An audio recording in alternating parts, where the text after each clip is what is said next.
మాట్లాడతారు. ఆయన ఎందరికో ఆదర్శం. ఆకాశం అందనంత దూరంగా ఎదిగారు. అనంత పాత్రికేయులకు మీరు కన్నీళ్లు మిగిల్చారు. శ్రీ నందినేని దేవప్రసాద్ గారు జోహార్ జోహార్. ఒంటరి జీవితం అనుభవించారు. 30 ఏళ్ల పాత్రికేయ జీవితంలో సాగిపోయారు. సుదీర్ఘ ప్రయాణంలో ఎన్నో మజిలీలు, ఎందరి వార్తలను వెలిగించారు. చీకటిలో ఉన్న వారికి వెలుగు చూపారు. మీరు పాత్రికేయ రంగంలో అందరికీ ఆదర్శం.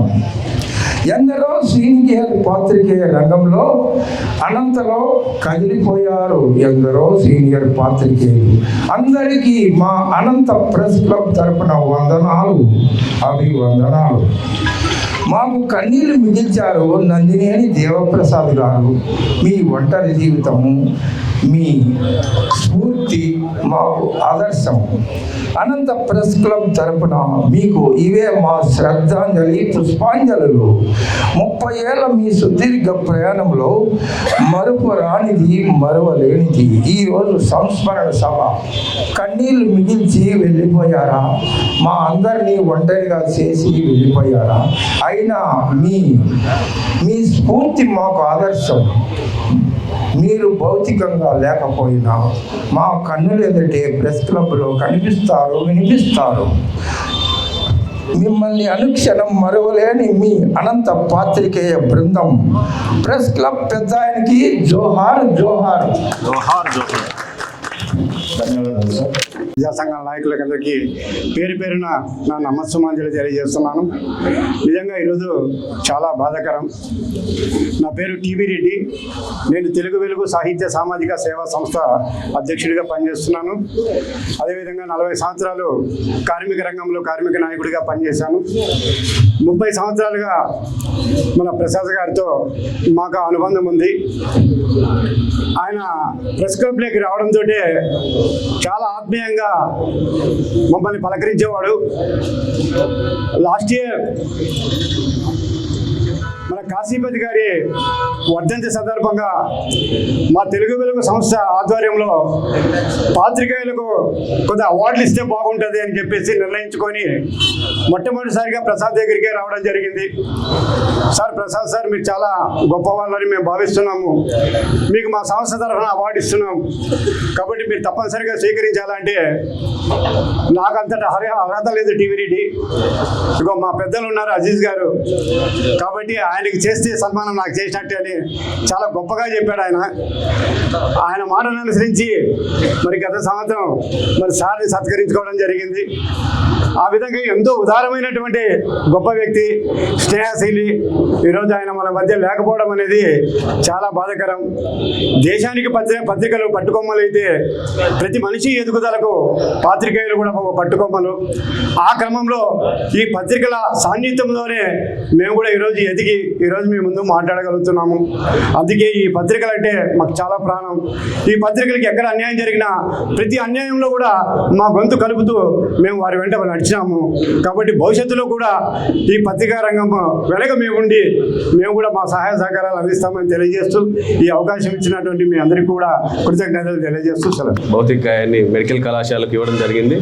ఆ రోజు అనుకున్నాము ఆయన సంస్మరణ సభను ఒక మంచి వేదికగా, ఒక పండుగ వాతావరణంలో అన్ని సంఘాలు, ఒక జర్నలిస్టు కుటుంబాల మధ్య జర్నలిస్టులుగా ఈ సంస్మరణ సభ చేయాలనే సదుద్దేశంతో ఆ రోజు కొంతమంది అనుకోవడం జరిగింది.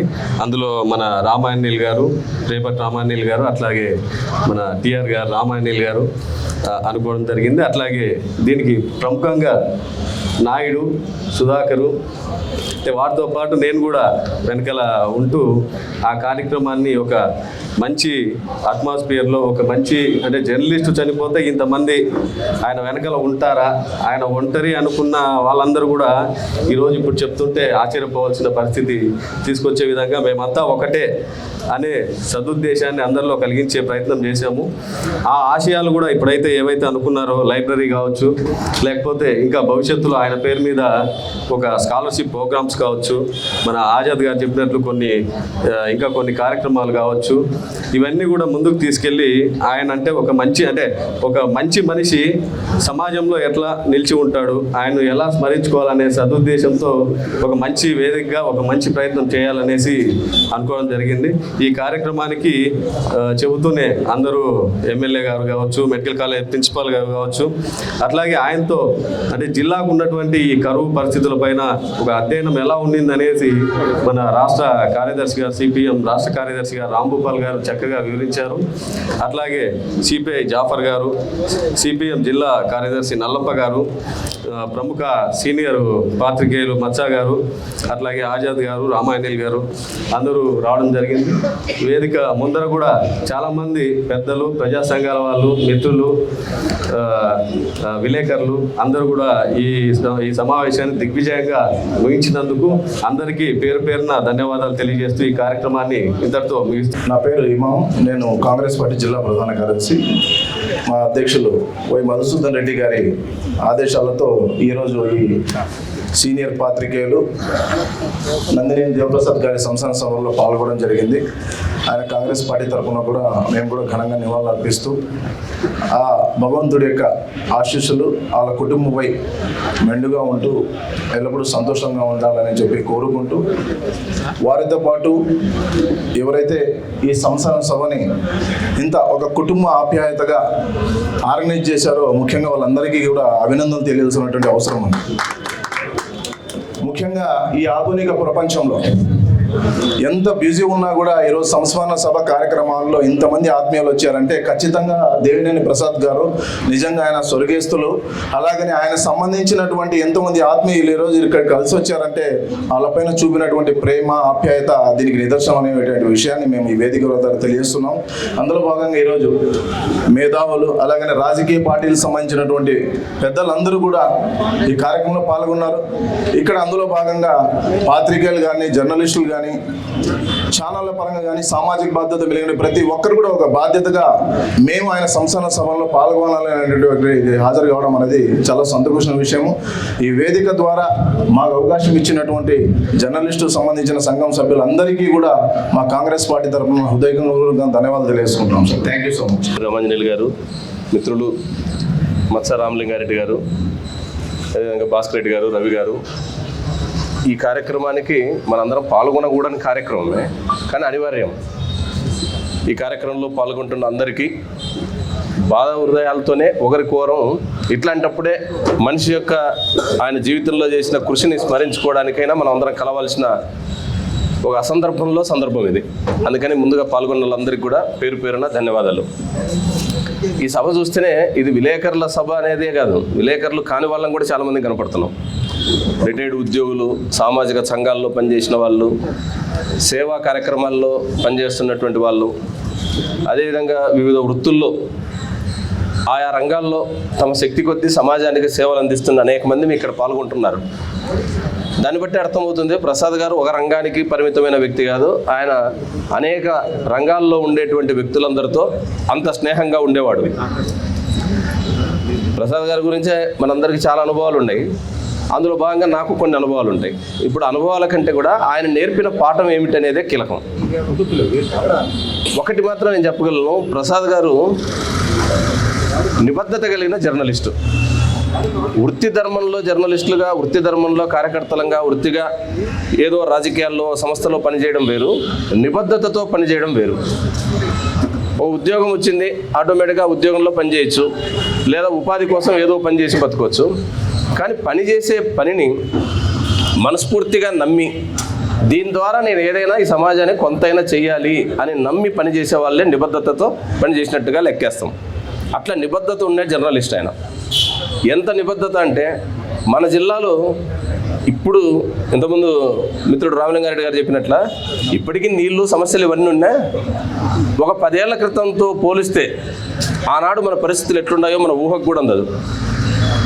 తీవ్రమైన కరువు, గ్రామాల్లో తాగడానికి నీళ్లు లేక వలసలు పోతున్న స్థితి, గంజి కేంద్రాలు పెడితే గంజి కేంద్రాల దగ్గరికి పెద్ద సంఖ్యలో జనమంతా గంజి తాగి బతికినటువంటి స్థితి. అట్లాంటి స్థితిలో జర్నలిస్టులుగా పనిచేసే వాళ్ళకి ఇంకెట్లా ఉంటాయో ఇబ్బందులు మనకు తెలుసు. ప్రజలే ఇన్ని ఇబ్బందులు పడుతుంటే అరకొర వేతనాలు రాని రంగంలో పనిచేసే జర్నలిస్టులు ఇంకెంత ఇబ్బంది పడుతుంటారో తెలుసు. అట్లాంటప్పుడు మారుమూల గ్రామాలకు పోయి, గిరిజన తాండాలకు పోయి, ఎస్సీ కాలనీల్లో పేదలు వాళ్ళ గురించి ఇప్పుడంటే చాలా సదుపాయాలు వచ్చినాయి. కెమెరా చాలా చిన్నవి వచ్చినాయి, సెల్లుల్లోనే వీడియోలన్నీ తీసుకునే సదుపాయం వచ్చింది, ఆన్లైన్లో వెంటనే మనం తీసింది నిమిషాల్లో ప్రపంచం ముందుకు పంపించే సదుపాయం ఉంది. కానీ ఆ రోజు తేజ ఛానల్లో ప్రసాద్ గారు పనిచేస్తున్నప్పుడు ఎంత పెద్ద కెమెరా మోసేది ఎంత పెద్ద కెమెరానో మనం తెలుసు. అది మోయడానికే సుమారుగా ఉండేది ఒక 6-7 కేజీలు బరువు. దాన్ని భుజం మీద వేసుకొని ఎక్కడో గ్రామాలకు రమ్మంటే బండ్ల మీద వచ్చి అంత దూరం వాటన్నిటిని కవరేజ్ చేయడానికి ప్రయత్నం చేసేవాడు. వార్తను పంపడం వృత్తి కాబట్టి పంపేవాడు కాదు.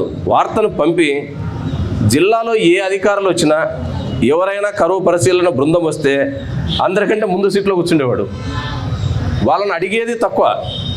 ఎదురుగా జనరల్గా ఆయన సహజంగానే ఎదురుగా అడగడు. సమావేశం అయిన తర్వాత అధికారులు మాత్రం వదిలేవాడు కాదు. మీరు ఇట్లా చెప్పిపోతారు, మా జిల్లాలో కరువు ఏం పరిష్కారం కాదు, మీరు డబ్బులు ఇస్తామంటారా, డిఆర్డీఏకి అంతా కోట్లు ఇస్తామంటారా, ఏమీ జరగదు, మీరు ఏదైనా ఇదో పలానా ఊర్లో నేను ఇది చూసి వచ్చినాను, దీని గురించి మీరు గ్రామాలకు పోండి, ఇక్కడ కూర్చోవద్దండి. నేను దాసన్న ఇక్కడే ఉన్నాడు, ఇద్దరికి భలే స్వభావం వాళ్ళది. దాస్ గారు కూడా అంతే, ఎదురుగా ఎవరిని మాట్లాడరు. కానీ అధికారులను పట్టుకున్నారా, వాళ్ళని ఒప్పించి పలానా గ్రామం చూడండి లేదా పలానా సంఘటన మీరు చూడండి అని చెప్పి సంఘటన ఆధారంగా సమస్యను చెప్పేవాళ్ళు. అది అందరం చేయలేము. దాని మీద నేను ఈ వృత్తిలో ప్రజలకు ఏదో చేయాలనే తపన ఉంటే తప్ప సాధ్యం కాదు. ఈరోజు మన పరిస్థితులు చూస్తున్నాం. మనకేమో రాష్ట్రంలోనే అతి తక్కువ వర్షపాతం ఉండే జిల్లా అది అందరికీ తెలుసు. వర్షపాతం తక్కువ ఉండడం కాదు, 3% భూమికి మాత్రమే సాగునీటి వనరులు ఉన్న ఏకైక జిల్లా మందే. ఉమ్మడి జిల్లా 56 లక్షల ఎకరాలకు పైగా ఉంది మంది. గవర్నమెంట్ లెక్కల ప్రకారమే 10,59,000 ఎకరాలకు సాగునీరు ఉంది, ఏదో రూపంలో సాగునీరు ఉంది అని గవర్నమెంట్ చెప్తుంది. ఈ 10,59,000 ఎకరాల్లో ఏ ఆధారం కింద సాగునీరు ఉంది అని చూస్తే కాలువల కింద వచ్చేది 2.5 లక్షల ఎకరాలు. మిగతాదంతా ఎక్కడుంది? మిగతా 8 లక్షలు దాదాపు ఎక్కడుందంటే 6,76,000 ఎకరాలు బోర్ల కింద ఉంది. మిగతాది చెరువులు, కుంటల కింద ఉంది. బోర్ల కింద సాగు జరుగుతుంది అని అంటే అర్థం రైతు అప్పు చేసి బోర్లు వేసి, ప్రకృతిలో వచ్చే వర్షం మీద బోరు ఉంటే పంట, బోరులో నీళ్ళు ఎండిపోతే అప్పుడు రైతు బోరు ఖర్చు పెరుగుతుంది, పంటకు పెట్టిన పెట్టుబడి పోతుంది, రైతులు తీవ్రమైన అప్పుల్లో ఉంటారు. అందుకనే ఆంధ్ర రాష్ట్రంలో రైతుల సగటు అప్పులో అగ్రభాగాన అనంతపురం జిల్లా ఉంది. ఇప్పుడు మనం చెప్పడం కాదు, నిన్న కలెక్టర్ల మీటింగ్లో స్వయాన ముఖ్యమంత్రి గారే జల కింద మొత్తం అధికారులను రివ్యూ చేస్తూ ఆయన విషయం చెప్పినాడు. రాష్ట్రంలో అతి తక్కువ వర్షపాతం ఉండి అత్యధిక అప్పులు ఉండే జిల్లా అనంతపురం జిల్లా రైతులది. ఎందుకుంది ఇంత తీవ్రమైన అప్పు? ప్రధాన కారణం బోర్లే. బోరు కింద వేయడము అని అంటే ఒక బోర్తో మన ఆశ తీరదు. ఒకసారి బోర్ వేయాలనేది సైకలాజికల్గా రైతు మెదులులోకి వస్తే పంటను బతికించుకోవడం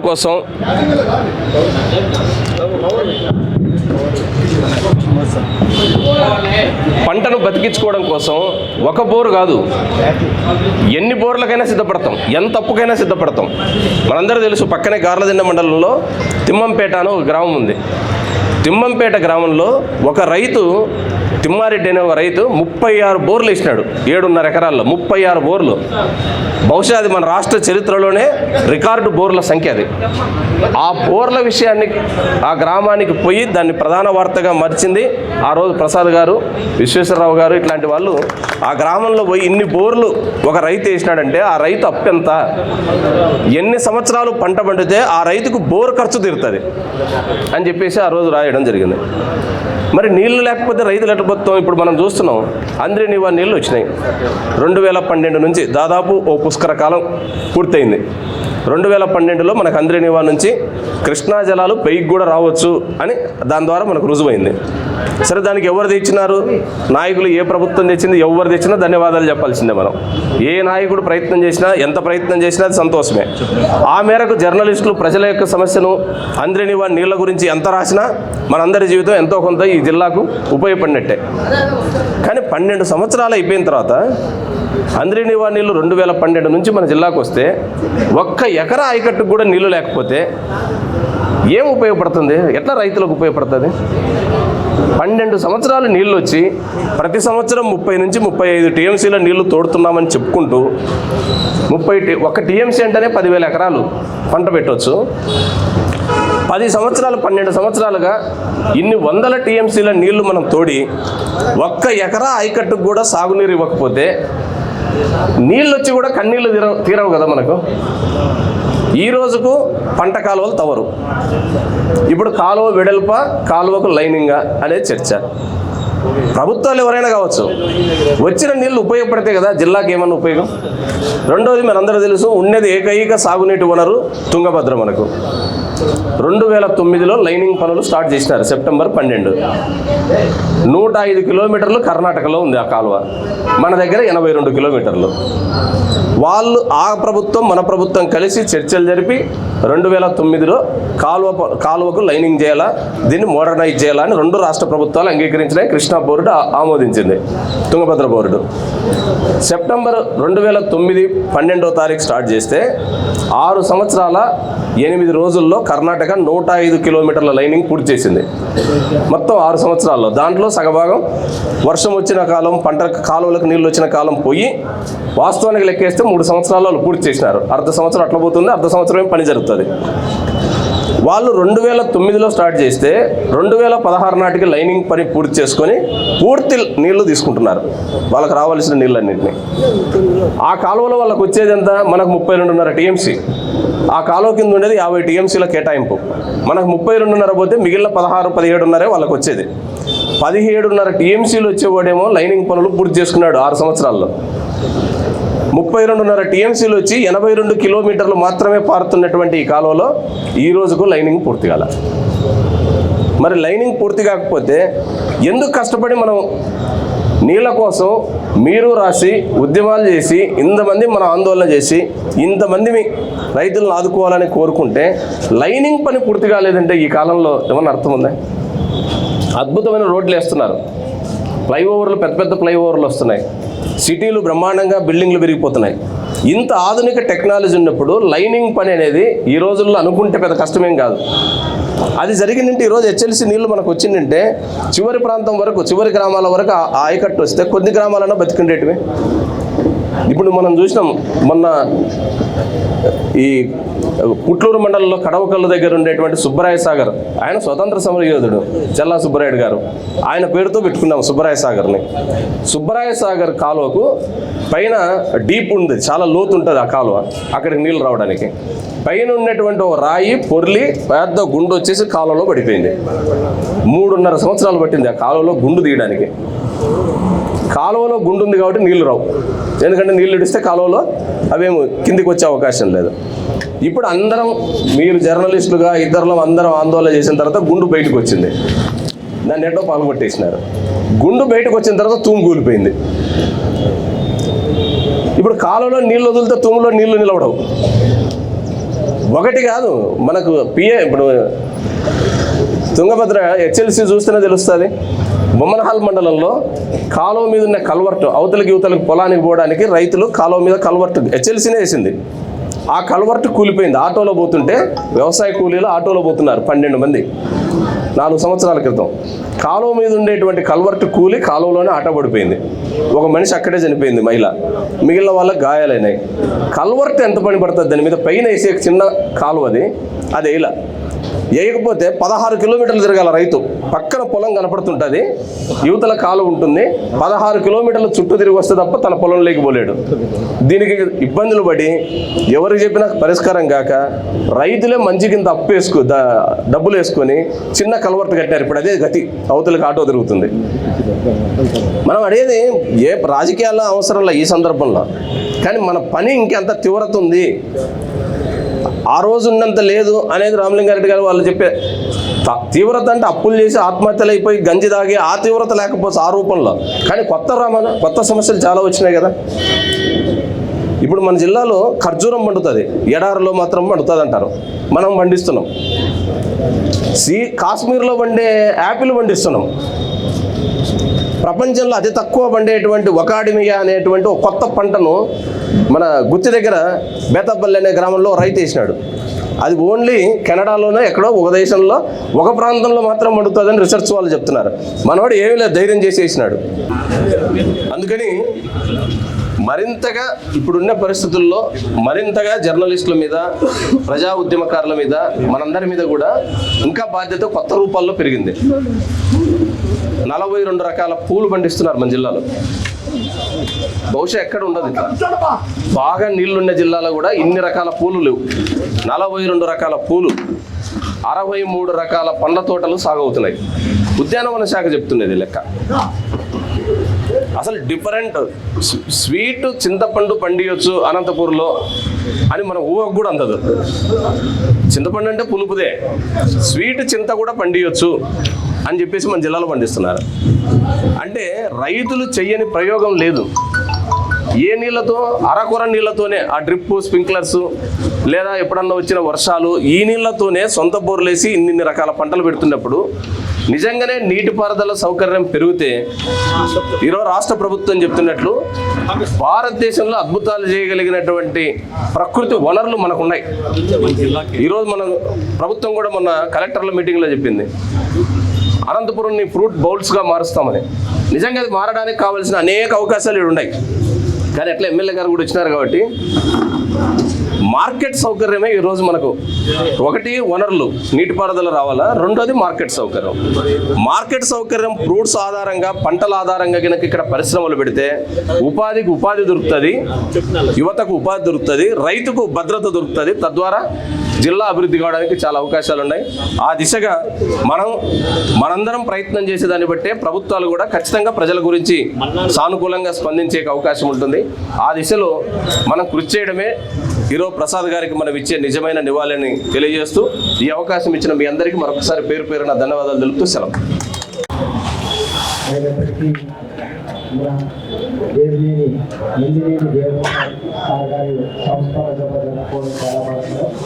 మరి మీరు ఎప్పుడు ప్రెస్ క్లబ్లోకి వచ్చి మన ప్రసాద్ సార్ గారిని, సార్ మాకు ప్రెస్ క్లబ్ కావాలి, సమావేశానికి ప్రెస్ మీట్లు అంటే సంతోషంగా దగ్గరకు తీసుకొని విషయం విన్న తర్వాత ప్రసాద్ సార్ పెట్టుకోండి అని చెప్పేసి మాకు తెలియజేసేవారు. అటువంటి ప్రసాద్ తీసుకోకుండా ఈ ప్రెస్ క్లబ్లో చాలా బాధకరంగా, ఇబ్బందికరంగా ఉంటాయని చెప్పేసి ఈ సంస్మరణ సభ సందర్భంగా తెలియజేసుకుంటూ, ఏది ఏమైనప్పటికీ ప్రెస్ క్లబ్ ఒక పెద్దన్నగా మరియు ఎక్కడ నుంచి వచ్చినటువంటి ప్రజల్ని దగ్గరకు తీసుకొని వారి బాధలు, ఇబ్బందులు విన్న తర్వాత ఎక్కడో ఉన్నటువంటి విలేకరులందరినీ కూడగట్టి సమాచారం చేరవేసి ఇక్కడ ప్రెస్ మీట్ పెట్టడానికి వచ్చారు, మీరు రండి, వీళ్ళ సమస్యని వెలుగులోకి తీసుకురండి అని చెప్పి తెలియజేయడం. అంటే ప్రతి విషయంలోనూ తన పెద్దల పాత్ర పోషించడం ప్రసాద్ సార్ ఉన్నటువంటి ఒక పెద్ద లక్షణం, గొప్ప మహనీయుడు ప్రసాద్ సార్ అని చెప్పి తెలియజేసుకుంటూ, మరి అటువంటి ప్రసాద్ సారు లేని లోటును మనంతా భరించాలంటే చాలా బాధగా ఉంటుంది. మరి ప్రసాద్ సారు ఆశయాలు, ఆలోచనలు ముందుకు తీసుకుపోవడానికి మనమంతా కృషి చేయాలని చెప్పేసి ఈ సందర్భంగా తెలియజేసుకుంటూ, సంస్మరణ సభకు అధ్యక్షత వహించినటువంటి పెద్దలకు, మిగతా వారందరికీ, అలాగే ఇక్కడికి వచ్చేసినటువంటి మిగతా జర్నలిస్టులు, వివిధ కుల ప్రజా సంఘాలు, రాజకీయ పార్టీ నాయకులకు కూడా ధన్యవాదాలు తెలియజేసుకుంటూ సెలవు తీసుకుంటున్నాను.